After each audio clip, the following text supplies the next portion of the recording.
And here we are. Whoa, that's a lot of echo. Hold on. That's not good. Why is it echoing through?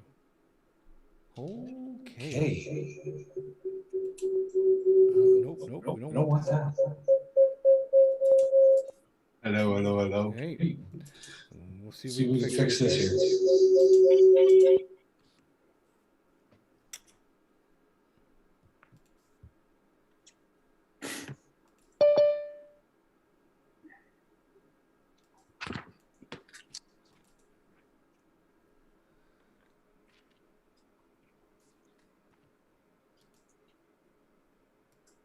One, two. Oh my God, where's she coming from?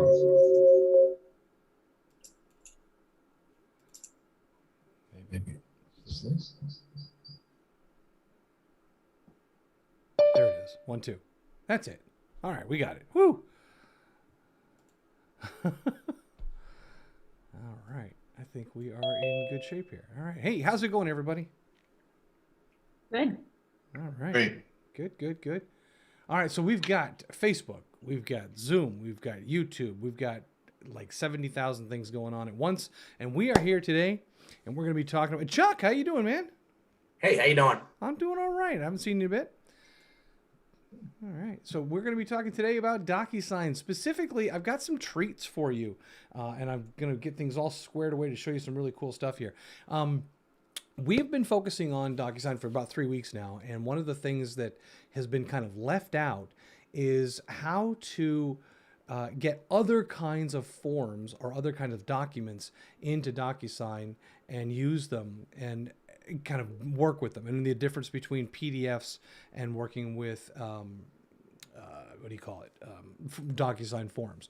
So I'm going to show you some really cool things today about that and how we can kind of move away from the DocuSign Forms for a minute and deal with other types of documents that you may come across. So we're going to be first talking about the difference between PDF and DocuSign Forms. That's going to be one of our first priorities here, understanding what the differences are. Then we're going to be talking about scanning PDF documents into DocuSign, and I'm going to show you a few tricks that you can use, including I have an extra piece of software over here called Scanner Pro, and I mentioned that this morning in the quick start. And if you haven't downloaded it yet, it is not free. I'm not going to give you one of those. It's a free. This one is pay for, but it is probably the best scanning software I've ever used. So I want you to consider that. I'll show you on the phone how it works, and we'll scan a couple of documents and we'll take a look. And then I'm going to show you how to assign fields and work with those PDFs in DocuSign to get the most out of them. So that's what we're going to be covering today. How's everybody doing? Good. Yeah. All right. Well, we're going to go ahead and I'll stop this share and share with you now DocuSign. So we'll start there. And what we're going to be looking at first here is I've already got a room. I'm not going to go through that whole setup of the room. We've done that a bunch of times before. So we're in a room. We're inside of a room here. And this is a room for a client named John Morgan with a listing of 4 Autumn Lane. And I actually took a picture from the listing here and put it as the picture inside of DocuSign. And I don't know if you guys know this, but you can change the pictures for each of the rooms that you're working on. And so if you have house, home shots and stuff like that, you can pretty much put anything you want so that you can like relate to the house and go, oh, that's right. That's the one over on Autumn, or that's the one over at 123 Main Street or wherever. So that's kind of a cool little treat that you can do in there to keep it a little bit more organized, and also to make it a little easier to find things when you're looking for them, especially if you have multiple clients with multiple addresses. So that's something that you can do. And all you have to do is go into the rooms here and click on the image where there will be a blank image there, and click edit, and it will open up an editor where you can go ahead and change the image and do what you need to do.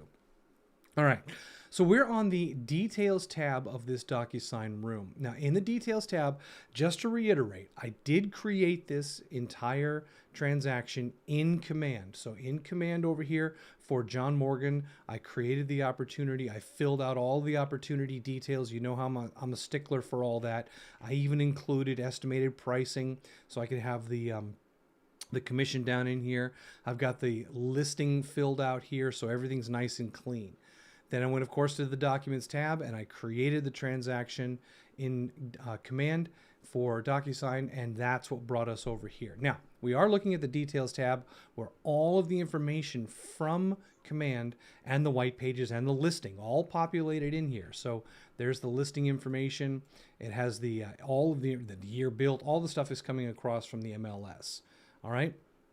Now, what's important here is we have information that's already in the system, and we want to be able to use as much of this as we can.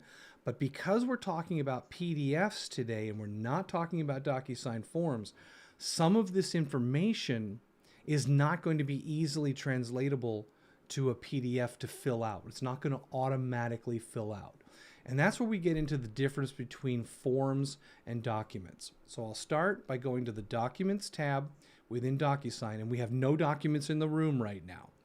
So with no documents in the room, the normal process is to get a form from DocuSign Forms or from Zip Forms or wherever you get your forms from.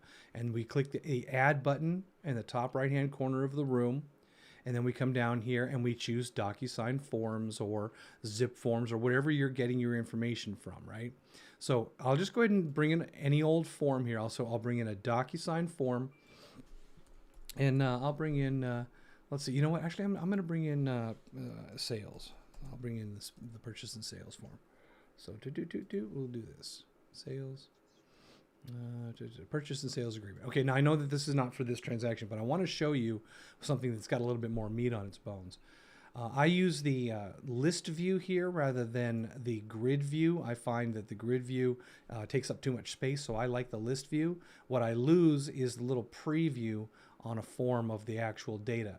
When you refresh after a couple of seconds, the form data will kind of create a little thumbnail for you in there, and it'll show you what's going on.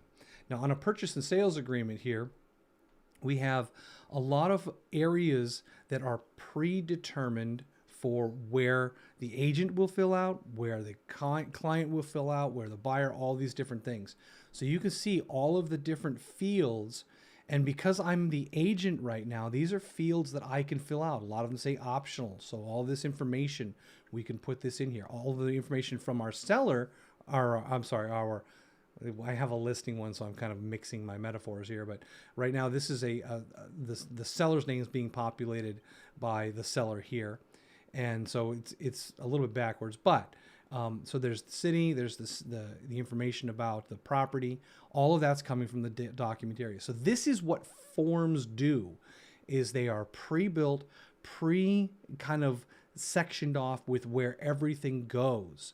And anytime you open a form as an agent, the fields that you can edit are available to edit. If there's fields on here that you can't type in, it's because you're not supposed to fill that out. And so it's not available for you to edit prior to sending. It's for the client to fill out. So if you ever run across that where you're trying to fill out something on a DocuSign form and the field doesn't let you type anything in there, it's because that's not your field. So keep that in mind when you're filling out forms for other people. You're kind of not supposed to do it. Now, I'm not talking legally here. I'm talking about just a technical perspective of the document doesn't want you to type in here. Now, can you print it out and fill it out and do all that? That's up to you. But this is what it's telling you, is that if there's a field to edit, great, that's your job. If there's no field to edit, or if it's a field and you can't edit it, that's for someone else. But PDFs are very different. They don't have this knowledge about the information that's on here. So I'm going to close this up here. And what I'm going to do is leave this DocuSign form in this room. And if it'll cooperate with me. So there's the DocuSign form. We've got a little blue form icon indicating that it is a form from DocuSign, from Zip Forms, or wherever it came from, okay? So this is a form. This has the fillable fields. Now, off screen here, I've got my little Finder window, and I'm going to drag a file. And I'm dragging a file. It's a PDF, and I'm just dragging it into this window. That's all I just did to get it in there. Now, I could have gone and clicked on Add, and then gone over here and chosen from my computer, navigated to the folder with the file, and then use the upload system here to do it. But I don't know if you guys are aware of this, but this entire area is a dropping area. So you can just drop stuff in here to upload. For example, I've got a CSV file, which is an Excel file. So it takes Excel files, it'll take image files, it'll take document files from Word, it'll take any kind of file. Well, not any, I'm sure there's limitations. But all you have to do is drag them into the documents area of the window here, and it will automatically upload them. So that's kind of a cool little trick. Now I'm going to get rid of that little CSV file because I don't need it in here. So we can see right away that there's a difference between the forms that we have here and the PDFs. Now what happens when I click on a PDF to view it? And this one here, by the way, is a 44-page PDF. And we're going to be talking about how to break this PDF up in a moment. This PDF is actually the one that you can download from the Google Drive folder in the documents area for KWCLM to get all of the documents for buyers and sellers and all these things. This is a massive set of information that you can download to have available at your fingertips. That includes all of the different forms here. As I slide through just kind of briefly, you can see them, okay? So this is a PDF version though. And you can see that it's partially filled out, Keller Williams Coastal Realty. We got some other fields in here that look like they might have had some information in them. I think there's some check boxes, not offered by firm. So these things are already kind of pre-done and embedded into the PDF, which we cannot modify. So PDF coming into the system, we can't modify it. We can't like go in and edit it. Now, if you have a PDF editor and you're working inside of a PDF outside of DocuSign, then you might be able to do some of these things. But essentially what we're looking at here is straight up a non-editable document that we are just going to be using to fill in information. So with that, let me go ahead and close this PDF and ask you guys if you're comfortable understanding the difference between what a PDF is and what a DocuSign form is, or if you have any questions. I'm comfortable. Okay, good. All right, so remember, forms are something that it comes from the system and we fill out. PDFs, we have to do stuff with. So when we look at it here, though, when we're looking at it in the viewer, we can't do anything. There's no editing tools up here that allow us to modify this PDF form. So that's why I was saying that you would have to bring in a PDF that was ready to go, minus signatures, if you will. Or we can do some work inside of the envelope that we're about to create to actually fill the PDF out by creating fields and working with those fields. All right, so let me show you a couple of things. Number one, when we're looking at that PDF, I mentioned that it's 44 pages. That's a lot of stuff going on because it's actually multiple documents. So the first thing that we need to know is when you get a multi-page PDF that needs to be split, just drag it right into DocuSign and then right-click the document and choose Split. It's right here. So when we choose Split, it'll open up all 44 pages, and here they are, and you can clearly see where the pages kind of like change between the, where the documents are different here. You can clearly see that these are definitely different documents all scanned together or put together into a single one. But all I'm going to do here is I'm going to just work on the first two documents. This first one here, the second one, which is the disclosure, and then this is part of the disclosure. Now this third page here goes into the exclusive listing agreement. And you see when I hover my mouse above these things, I can kind of like zoom in to see what the pages are. Now when you're splitting documents, this can be really handy. It's like, oh, is this page 1 or 2, or is this part of another document? So you can use that to kind of to jump ahead and scan or look at these things a little bit bigger. So here's a new listing checklist for New Hampshire. So we know that that's page 1. So over on the left-hand side, once we've opened this PDF for splitting, we can come in and it says, what is the document name for the first document you want to split? And we already knew that that was the new listing checklist. So I'm going to type in new listing checklist. Okay. And then on the right hand side, you basically need to tell it what pages represent that new listing checklist. And we only have one. So in the page area, I'm going to put 1. And that's it.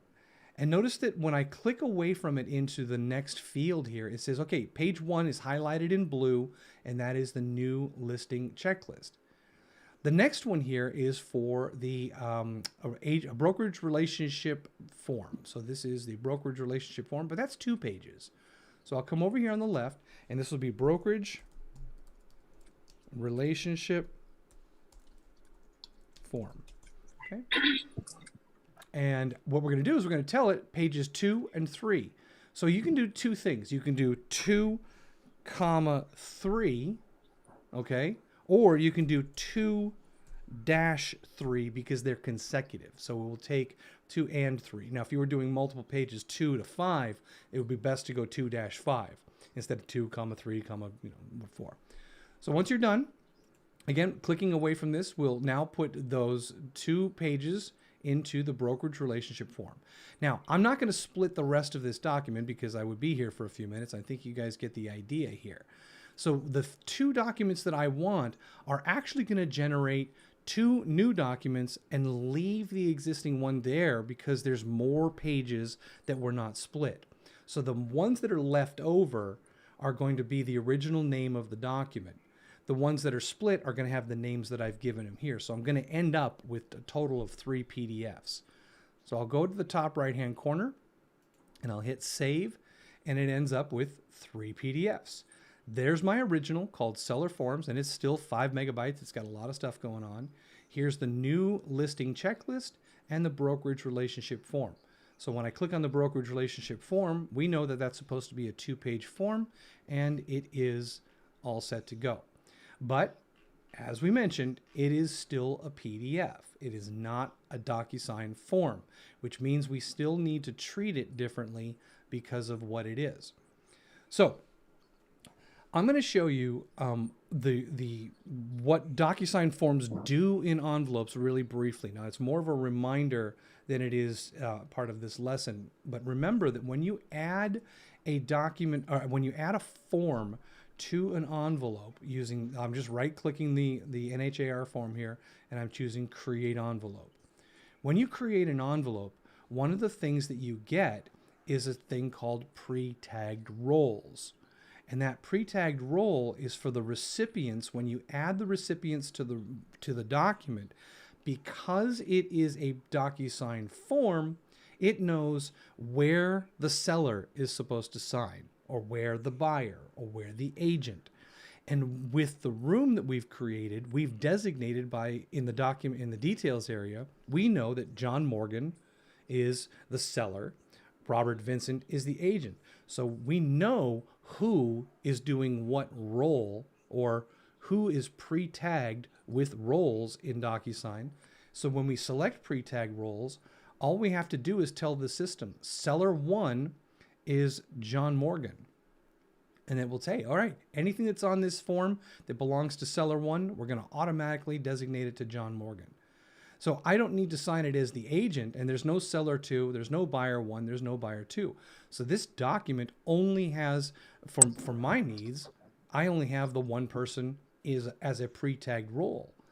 Now, if there was a seller 2, you would want to go back to Command, and I'll jump real quick back over here and remind you that on the Details tab of an opportunity, you have the primary seller, the contact name, but you can also add co-seller, which is a pre-tagged role in DocuSign. So in DocuSign, if we bring that person in, they could fall under seller 2, and all we'd have to do is click this and pick seller number 2, and it would automatically give all the contact information. So after we've done this, and don't worry about the rest, I'm not filling out the rest of this envelope. I'm purposely avoiding all that just so that we can move forward. But if I look at the next field, on this pre-tagged role DocuSign form, the system already knows where that person is supposed to sign. So that is here, and every place where they need to sign, there's going to be a little box, pre-done. That's the beauty of pre-tagged roles and DocuSign forms. All right. So having said that, let's take a look and the same thing, but we're going to do an envelope with a PDF in it. All right. So we'll go back to the documents area. And you guys all good? Everything good today? Everybody good? Yeah. All right. See, it's taking its sweet time. Nice. It's always good when things pause and slow down. Gives you a chance to take a breath. If it's my internet connection, I'm going to be very mad. I am still talking, right? Yep. This is fun. Let's go back to rooms. Okay, all right. And let's go back into our room and to our documents. All right. So I had to go through a different neighborhood to get there. Oh, look at this. The documents area is just stalling on me. Boop-a-doop-a-doo. That's fun. Is all rooms stalling? No, just that one room. Interesting.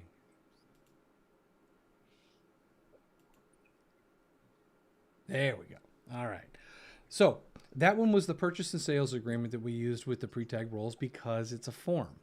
Now, let's take just this little, do the brokerage relationship form because we know that there's supposed to be fields on there. So when we look at that form, we know that down at the bottom of the screen, these are some forms here, but we can't do anything with this because we're not supposed to sign it. So there's no fields for us to edit. And because it's a PDF, there's no fields anyway. So we'll close that. And now this time I'm going to right click it, do the same thing, create an envelope. All right. And when I come down to the add recipient, guess what? No pre-tagged roles.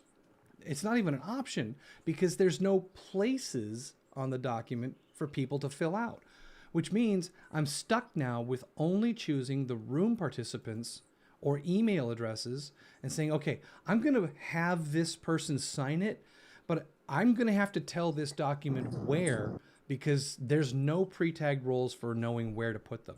So John Morgan, I'll put a checkbox here, and I'll put Robert Vincent because this is the agent. Even though the role is listed, that's what the room sees, but the document doesn't know.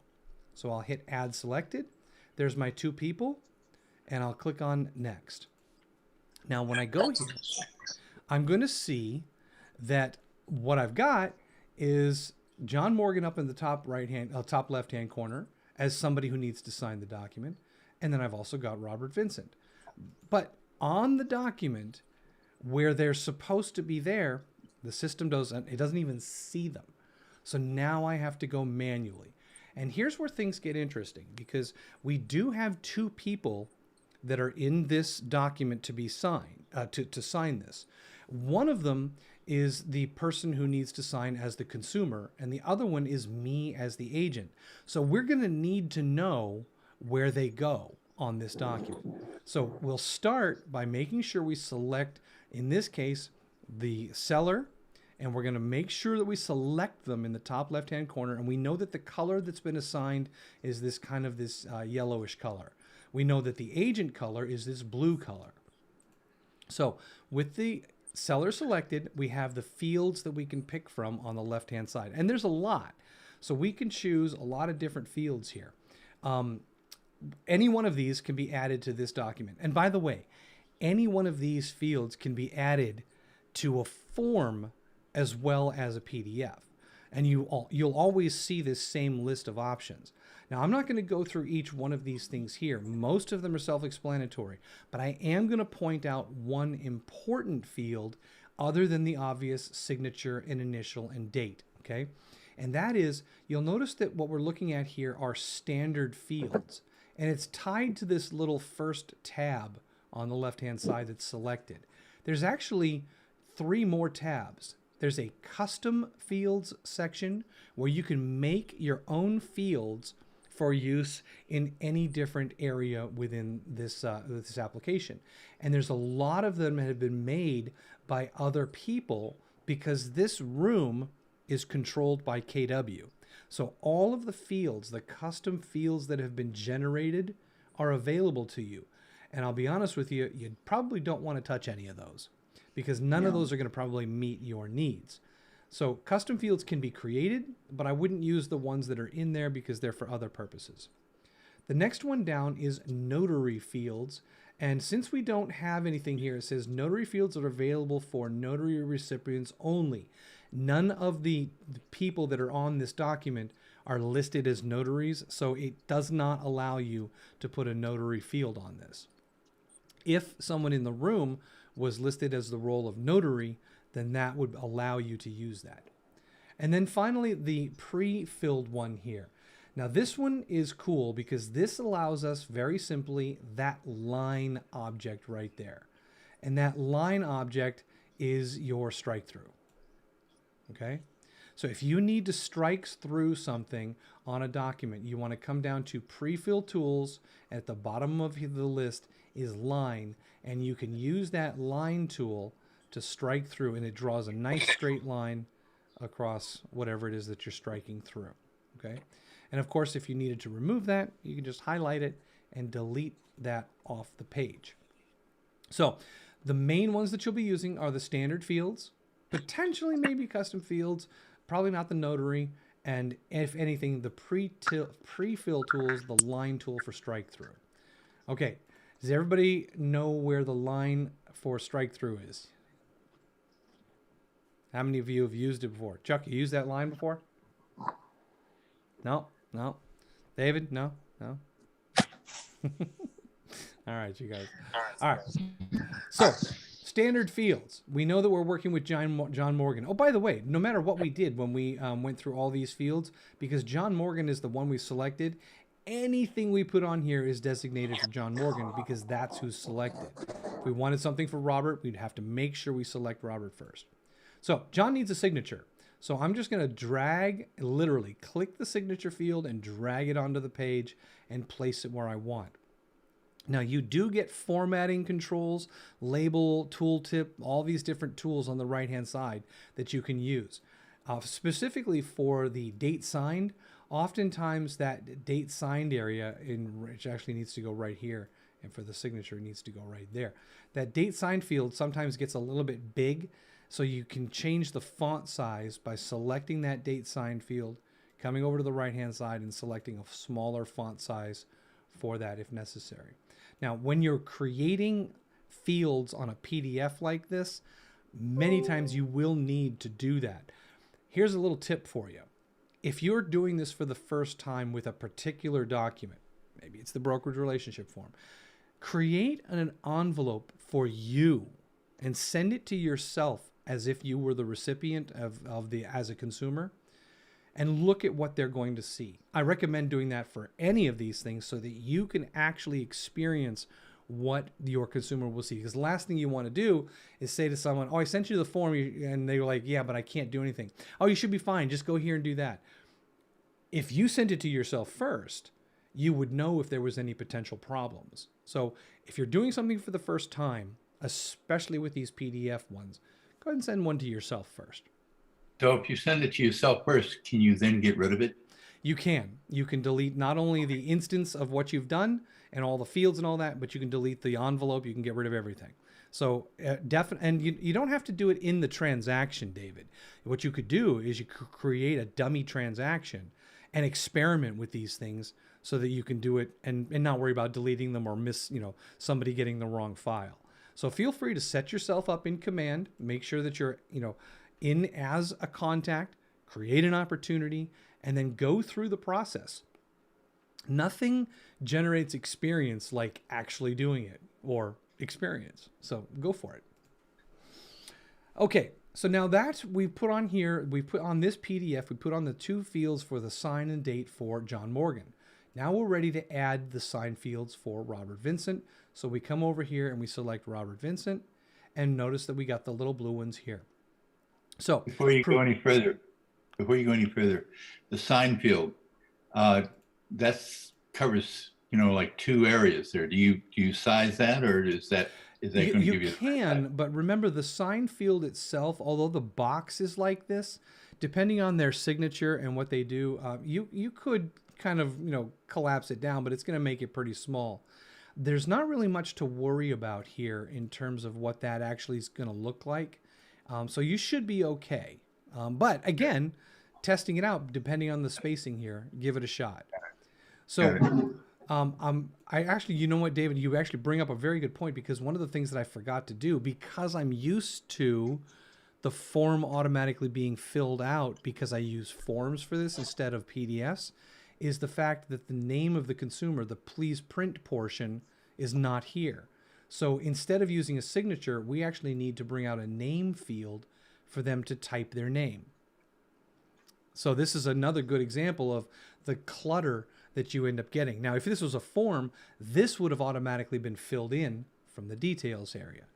So now that this is covering it, maybe you could put this over here. And to be honest with you, though, even though I'm moving it visually for you here, this is not going to cover the full name in the actual print mode, because the signature is not the full height of the box. It's actually a little smaller. Okay. But so if we had another consumer, we could put them here, and then the signature and the date. Now, the provided by does end up being required as the Robert Vincent. So here, the provided by, and we have the licensee and the date. We don't need a signature field here, because this is not something that the agent signs. This is something where we just need to put in the name of the agent and the date signed here on the right-hand side. So this particular one is a good example of, you need two fields here, and now we need an initial field, and that's different from a signature field. So we can bring down an initial field for that one right there. And again, this is optional in this particular case because of the form we're looking at. Consumer has declined to sign this form, licensee initials, again, as an optional because of the form that we're physically looking at right now. Now, here's one of the other things that is not on this form, and this is a good example of information that's missing, but you don't know it's missing. And that is on the bottom of both pages. If you were to use the DocuSign form for this, it would load up the address or the property for this listing, and it would put it in the bottom of this document. That would mean that we would need to bring in a text field here and put in the name of the property and the address, the property address. If it was a DocuSign form, A, it would have already been there, and B, it would have already been filled out. So this is another good example of you've got a form, you're manually doing it. Do you know of everything that's supposed to be on that form and where it's supposed to be? Maybe, maybe not. If you do, good for you. I know that we were looking at 44 pages of forms just for seller stuff. Can you imagine trying to keep all that in your head with the seller and the buyer and the state and the this and that? This is So why. let me ask you, Robert, let me ask you a question. Mm-hmm. I have somebody who's interested in land. Okay, and I'm going out to look for parcels of land for this gentleman. Do I have, I don't know what the address of the land is at this time, because I don't know if he's going to accept anything, but I do want him to sign this agreement. Do I need to put an address down there? Okay, that is a great question, but it's not a question for me. Okay. You definitely want to talk with the brokerage, with Jen Vashon or Jason or compliance. I won't step onto whether or not it needs to be there. Okay. All right. So again, we can add these fields, and notice that this is just a good old-fashioned text field. We can add text, checkboxes, drop-downs. I mean, these are all pretty self-explanatory. We can do select for the drop-downs and put in what we want. I don't want to go through all of these because hopefully and frankly, you won't need to use very many of them. If you're using the DocuSign forms, you should be okay. So I'm going to leave that as a statement there. Now, with this document all set up and what we think is ready to go, we could now send this document out. And I'm actually going to send this because I have an account for this person, a little Gmail account. And so I'm going to bring that Gmail account up here. And I'm going to sign that document. Now, notice that the system puts me back into the envelopes area as soon as I've signed it, and it puts it under draft. Here's the first one that we made using a DocuSign form, and here's one under draft here. Oh, no, I'm sorry. The draft one was the first one we did a DocuSign form. The one that we just sent is a needs my signature form. I flipped those around, sorry. So when we click on this needs my signature, I have the option to sign it right now, even though John Morgan is listed at the top of the fields here. It's still allowing me to sign it. David, why is it still allowing me to sign it? Oh, we didn't lose you. Because you're both number one. You got it. They're both listed as one, so it went out shotgun style, and so I can sign it even before technically John signs it. So my signature is required. So I'm going to go ahead and sign it, and it's going to prepare it right in my window here for me as the agent, Robert Vincent, and I'll click continue. I'm already logged in, so I'll just go ahead down here, and it doesn't require me to sign it because this is, again, an optional field. So if I get a phone call back from John Morgan who has said, yeah, we're not going to sign this. Okay, fair enough. Just go ahead and do the name part, which is John Morgan here. You see that. Actually, he doesn't even need to do that. It's going to come back to me that way. And he will reject the signature and just leave it as it is. And then I would click the initial here to say that they did not sign. So I'm going to leave that blank and go ahead and finish this. Actually, I can just go ahead and close it, right? Finish later. There we go. After I get back the document from John. So let me come back over here. I'll do this off screen really quick. I'm going to go over to that DocuSign.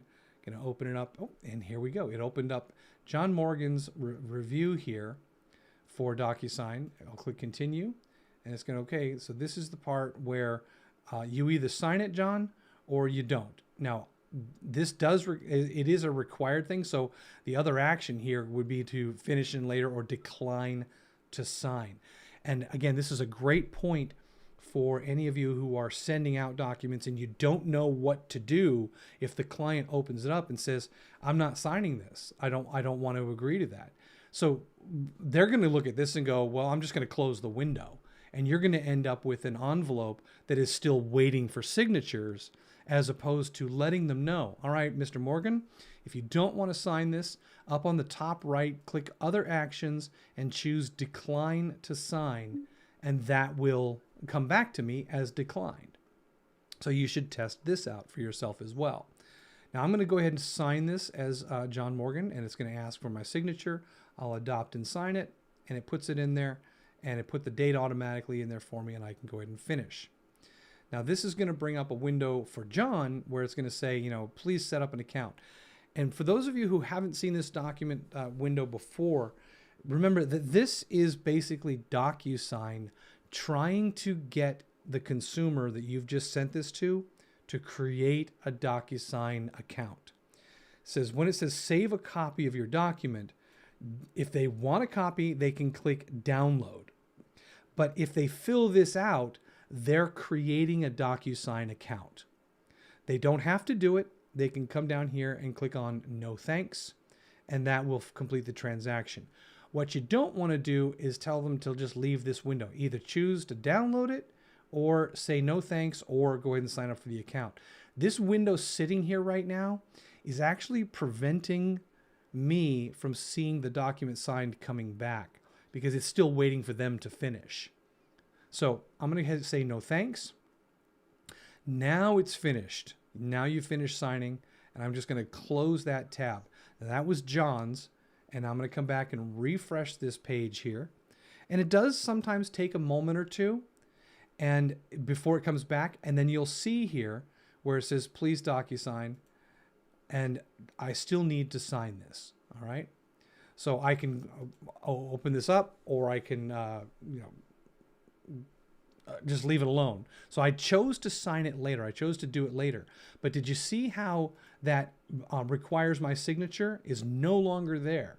So if I wanted to DocuSign this now, there's no button for me here to sign this anymore. There is a resend option, but my option to sign it has passed because I chose to do it later. So that means it's actually in my email, ready for me to sign in my email, just as if it was coming to you in your email. So I'll come back over real quick, and I've got a DocuSign thing here. I'll go ahead and open it up. Now this is me as the agent signing again. So there's me, continue. And because this one, once again, does not actually require me to sign it because he is signing it, I can go again with this one here, and I'll say finish later because I don't really need to do it. This one was pretty much, I shouldn't have even started that process because I didn't need to sign that one. So with that being said, I'll come back over here. Oh, I killed DocuSign. That was, I murdered DocuSign. Come back to my room here. And in my envelopes, you'll see that this guy, actually, this is an interesting point because I can't get out of that because I'm required to sign it. So I put a signature field on that thing for myself, but I didn't make it optional. I blew it. I forgot to make that signature field for Robert Vincent an optional field for the signing process. So technically this document is blown. I can't do anything with this. The only thing that I can do right now, I don't even think I can take a signer off of this. Can I remove this and push it through? Let's see what happens. Let's see what happens if I remove myself as a signer for this document. Okay, and I'll save and close. Come back to the rooms. And open up. You know, You okay in there? Who's this? Okay. I don't think, yeah, view documents, more completed. All right, signed. So this should push it back because it is removed. Please DocuSign. If I come back to my documents area, did it load up that signed version? Yes, it did. So by removing myself as the signer, because again, that was set up as a required field.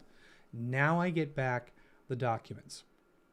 Now, the document return process is exactly the same as if it was a form. We have a signed copy, and we also have a certification.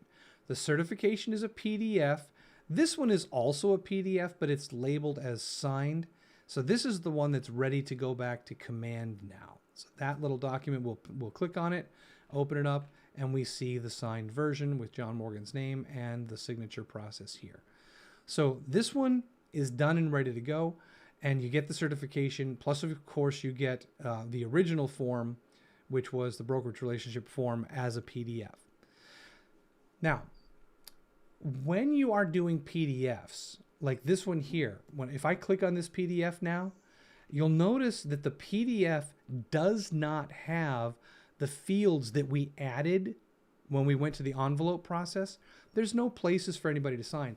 That information in the envelope process does not get stored in this blank PDF, in this flat PDF. So all the work that we did was a one-time deal. And if we needed to send this form out again because of a mistake, like maybe the one that I made, or if we needed to send it to someone else, we would have to treat it as another flat blank file to do that with. And that kind of bites because none of the information that I worked on was stored about who was supposed to sign because there's no places for roles. There's none of that. PDFs are the worst to deal with in terms of what DocuSign can offer. If you can use forms, use forms. If you're going to use PDFs, plan on spending a lot of time in there and working very hard to do so.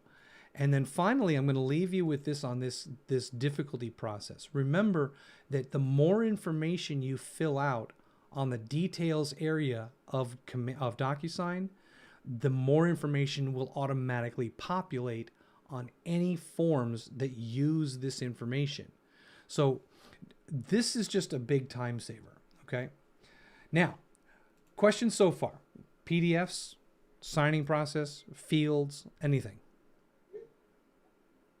Yeah, I have one on the form. Let's say you did the exact same thing you did on your PDF, but you did it on the form, and you need to send it out again. Does it store that information that you put on the form so that when you send it back out again, the information is already there? Let's qualify what information we're talking about. If I Okay, fill so- out this form one time and send it, when I come back to this form, not the signed version, but when I come back to this form in this window, everything that I typed in here will still be here. It doesn't Okay. clean it out and reuse it. Now you can reuse it, and you can empty out the fields and refill them with different information. But it doesn't do it by default just because it was sent through the signing process. Okay, thanks. Okay, so, all right, so let's talk about how we can get documents in here. Now, I showed you how we can drag and drop documents in there. There's a couple of other things that are available here, and this is one of them is this little ID number. And if I can zoom in on that, let's see, we'll turn this on. Can I do that? Let's see, is it this one? No, you're not going to do it now, are you? Oop, oop, oop. Did I just, I did. I just closed my, there we go. Come on, do it for me. It's not going to do it. Okay, fine. This little ID up here, if you look at this little ID number, there's a little information window that pops up. It says copy and paste this room ID number into your email subject in order to send documents to this room. It sounds kind of convoluted because it has no context, but what it is every room that you create in DocuSign has a serial number, and this is this room's serial number. Now, one of the things that you get automatically with DocuSign is in your profile over here on the top right-hand corner. If you go into the if you go into manage profile, is it? I think it's a profile. It's either profile or preferences. In this area, let's see, this is going to be for, no, we got to go into preferences. Okay, come down here, back to preferences.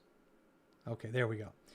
One of the things you get automatically is an email address. So there is a built-in email address that you get automatically, and you can change it. I've set mine up so that if I send an email to r.vincent@email.docusign.net, that email is going to go to my inbox. So I can send anything to my inbox just by using that email. But if I send an email to that address and I include that room ID number, it will not send it to the inbox, but it will put it directly into the room that we were just looking at based on that ID number.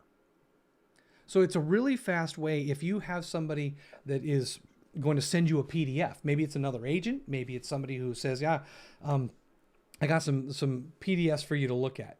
And it's about this transaction. Say, listen, go ahead and send them to this address and put this in the subject line. And you can copy this and make a little a template so that you can get people the information. And this can save you a lot of time because now you don't have to worry about transferring the documents, finding the documents, having some on your hard drives, having some all over the place. So that tool is very, very powerful. And just as a little bonus, I found this out this week. I don't know why, but you also get a fax number. So in the contact information, I believe it is. Yeah, you get an automatic fax number. So where is that? It's inbox integrations, inbox details. Oh, inbound fax. Here it is. You get an automatic fax number. You can't change it. So if you're dealing with somebody who has a fax machine, instead of faxing it to you in your email, just tell them, hey, just go ahead and fax it to this number. It'll go to my inbox. You can drag them around if you want, because this one doesn't have a subject line. So, okay. All right, so let's go back and let's talk a little bit now. I'm going to reconfigure things because I want to show you now how to use, I'm going to go ahead and I'm going to select this stuff. I'm going to go ahead and I got a lot of things in here. There we go. All right. I'm going to move a bunch of stuff out of here. And show you guys my phone. And so give me a second here. I got a lot to do here. So we're going to do, okay, I'm going to open that up. Okay, there we go. All right, so there's one, there's two.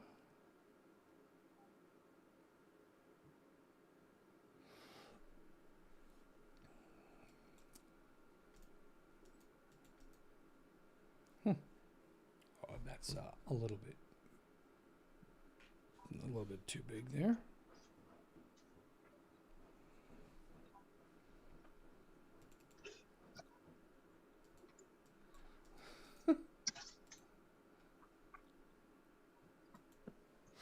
So I'm trying to send a picture of my phone to the computer, and in order to do that, I just want to make sure that I can see this darn thing. Talk amongst yourselves, feel free.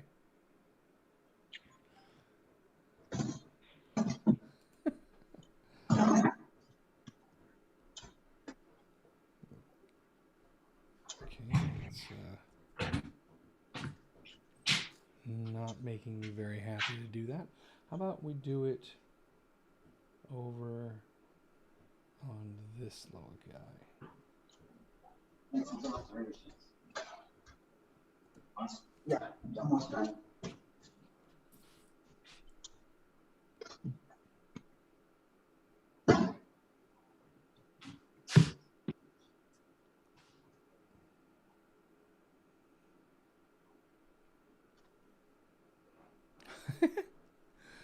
14 different things going on. I probably should have thought about this one in advance. Okay, I can do that. So there's the program that I want you guys to take a look at and decide if you want to buy it is called Scanner Pro. And what Scanner Pro is it's actually a program from a company called Reddle, R-E-D-D-L-E. So let me share with you this program. So this is running on my my phone right now.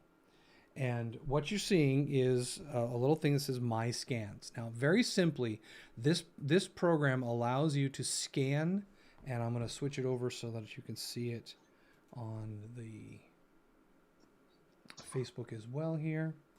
So let me swap that out. And I think it's this one. And it is. Good. Everybody can see it now. All right. So this program, and I'm going to go ahead and just bring a document down to my table here where I'm working. And I'm going to show you a scan in real time here. So all you do with this little guy is when you get logged in, you just hit the button. And see, now what I'm doing is I'm just hovering over this piece of paper that I got on the ground here. Now I can set it up to automatically capture, or I can set it up to do this manually, okay? So what I'm going to do is I'm going to go and do one manually for you here. So there we go. I'll take a picture of it. And it brings up this little guy and says, do you want this to be just like that? And say, yeah, great. So now it's saved it. That little document right there in full color, you see how it automatically kind of cleans up the edges and it cleans it up. You can edit it as well if you wanted to. You can edit the color if you wanted to go with black and white on this thing to make it a little bit more readable. If you wanted to go with grayscale, you can do that, which is kind of like a little messy, but black and white really does clean it up very nice, okay? Once you're done with this, the way that you can send it is just by clicking the share button at the bottom of the screen. And you can put it in your Dropbox, your Google Drive. You can send it via email. You can basically get it out of the system in any way you want. You can open it up in a PDF viewer, anything that you need. So if I send this via email, and I'll go ahead and send this, and if you recall, the email that I have in my account was r.vincent. So what I'm going to do is I'm going to actually send it for you right now into that email account. So I'm going to send it to r.vincent, and it's going to be at mail.docusign.net. Okay, and I'm going to take the bonus here. I'm going to go with the subject line. And in the subject line, I'm going to go back to the room. I'm doing this off screen right now, so you won't be able to see this part. But I'm going to go back and get that number from the DocuSign room. And I'm going to copy it, and I'm going to paste it in here. I can't paste it. Okay, so 603-5836. 603-5836. Okay. And that should do it. Boom. I'm going to send it. Now, that sent it off out of the phone here. And now I'm going to switch back over and show you, if I can move stuff out of the way again. We'll go back to Google Chrome. And I will stop on the Zoom call, stop sharing that, and share Google Chrome again. There we go.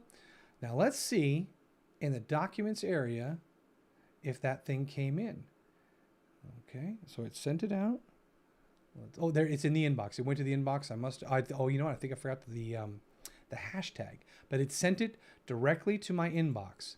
And here is the scan of that document. Now, what I like about this is the process involved literally having the document in front of me for about 3 seconds. Now I can take this document and I can move it into the room, active room. And in this case, because I didn't do the proper code there, I just moved it into that room just by sending it on over. And here it is in the documents area. And now I can work with this document and I can add fields to it, send it out, do whatever I need to do. That, to me, that little program has saved so much. By the way, it's actually really good for photographs too. So if you have a picture, like you want to scan a photo, you can use that. The photo scans come out incredibly good, incredibly clear. So now this document is ready to go for me to use in anything going forward. Scanner Pro from Reddle, R-E-D-D-L-E. So R-E, Reddle, and it's going to be Scanner Pro. Reddle, where are they? Okay, so Reddle. Oh no, it's R-E-A-D-D-L-E?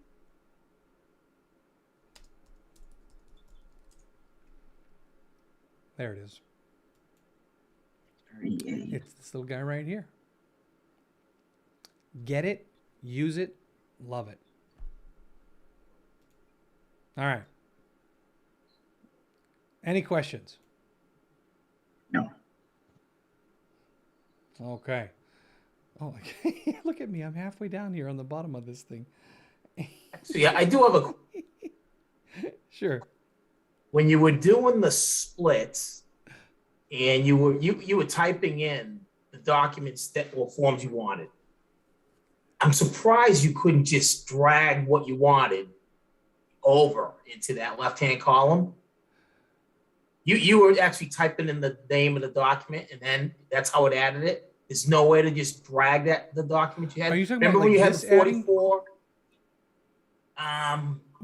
When you did so when you had the documents that had the 44 pages connected to it, and then you did a split. You added the brokerage form and then the purchase and sale, I believe. Okay, you're talking about in this area here when I did the split. You did the split, right? Okay, There's no way to just drag over the yeah, right, exactly. I figured you could just drag the documents over that you wanted instead of typing in. Nope. You can't do that. I'm trying it now. Okay. All right. That's a really interesting point here. This is interesting. There are things I didn't even know this. They have split templates that you can apply, which I've never used. So I'll have to check that out, but that's cool. No, but can you do this? Let's see. Can you select? No, you can't multi-select. Yeah. I can't. No, there's no selection. So basically, Okay. it comes down to just manually typing it out. Yeah. Interesting. Okay. Interesting observation, though. So okay. All right, you guys. This is going to wrap it up here. We're about 12 o'clock. At the 1 o'clock hour, we're going to come back and we're going to be talking about what do you call it? Command 101, and it's going to be remember, this is a 101 class, so we're going back to the beginning. We're going to be talking about opportunities and basically building an opportunity through the details part, and also to the document starting point. And then at 3 o'clock today, we're going to be building your first Facebook business page. So if you have any questions, you know where you can reach me here. I'll go ahead and put this screen up on, let's see, I'll put that over here, do that for everybody. So you guys can now see, you can reach out to me at robert.vincent@kwclm.com. And you can also get book time on my calendar at timewithrobert.com. The Zoom room is kwtechtv.com. That's where we are right now. Live streams, if you want to catch any of this stuff repeatable on YouTube, just go there and you can watch it on YouTube at kwtechtube.com. And then, of course, Facebook, we are streaming live there as well right now, and that is the groups KWCLM. So that's it. Hope you guys have an awesome day, and I will be talking to you all soon. Thank you. Thank you. Take care now. Bye-bye.